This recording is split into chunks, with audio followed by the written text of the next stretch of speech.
అందరికీ నమస్కారం. తెలుగింటి ఆడబిడ్డ ఛానల్‌కి స్వాగతం. ఈరోజు మనం రొయ్యలు ఒలుచుకోవడం ఎలాగో చూద్దాము.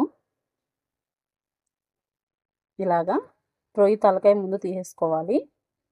ఈ తోక దగ్గర ఇలాగా. ఇప్పుడు మనం ఇదంతా చూసారుగా, ఇలా తీసేసుకున్నాం కదా.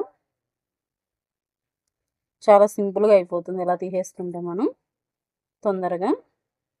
చాలామందికి రొయ్యలు ఒలుచుకోవడం రాదు కదా. చూసారు కదా, ఇలాగా ఇలా మొత్తం రొయ్యలు మొత్తం ఒలిచేసుకుందాం మనం. సింపుల్గా అయిపోతుంది, ఈజీగా కూడా వచ్చేస్తుంది. ఈ లోపల నల్లగా కూడా ఉంటుంది, దాన్ని కూడా తీసేసుకుందాము. అది కూడా ఎలా తీసుకోవాలో చూపిస్తాను మీకు నేను.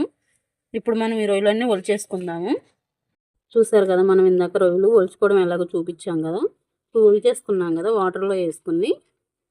ఇప్పుడు దీనిపైన నల్లగా ఉంటుంది రొయ్యకి పైన, దాన్ని తీసేసుకోవాలి.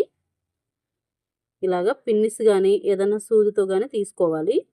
చూసారుగా, నల్లగా వస్తుంది కదా, దాన్ని నిదానంగా స్లోగా తీసుకోవాలి, లేదంటే తెగిపోతుంది. చూసారు కదా, తీసేసుకున్నాము.